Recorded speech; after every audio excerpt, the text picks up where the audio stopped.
امام ربانی حضرت مجدد ثانی رحمۃ اللہ علیہ فرماتے ہیں کہ کشف کی نظر سے اولیاء اللہ نے اللہ تعالیٰ کی رحمتوں کی بارش کو اترتے جب دیکھا تو پتہ چلا کہ سال کے باقی مہینوں کی رحمت دریا کی مانند ہے، جبکہ رمضان المبارک کی رحمتیں سمندر کی مانند ہیں جس کا کوئی کنارہ ہی نظر نہیں آتا۔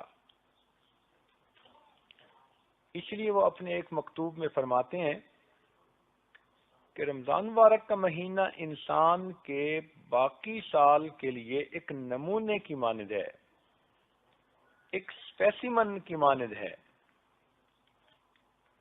جس بندے نے رمضان مبارک جس طرح سے گزارا، اللہ تعالیٰ اس کو بقیہ سال اس طرح گزارنے کی توفیق عطا فرما دیتے ہیں۔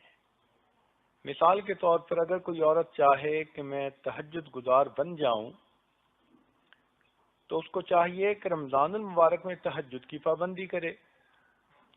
جو چاہے کہ میں اپنی آنکھوں کی حفاظت کروں، اس کو چاہیے کہ رمضان المبارک میں اپنی آنکھوں کی حفاظت کرے۔ جو چاہے کہ میں اپنی زبان کی حفاظت کر لوں، رمضان المبارک میں زبان کی حفاظت کر لے۔ جو عمل رمضان المبارک میں استقامت کے ساتھ وہ کرے گی، اللہ رب العزت اپنی رحمت، اپنی قدرت، مشیت سے بقیہ سال اس عمل کو کرنے کی توفیق عطا فرما دیں گے۔ حضرت علی رضی اللہ تعالیٰ نے فرمایا کرتے تھے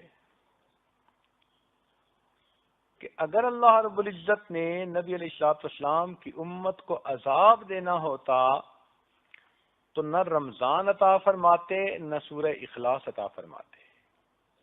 یہ دو ایسی نعمتیں ہیں، ایک رمضان المبارک اور ایک قرآن مجید میں قل هو اللہ احد والی صورت۔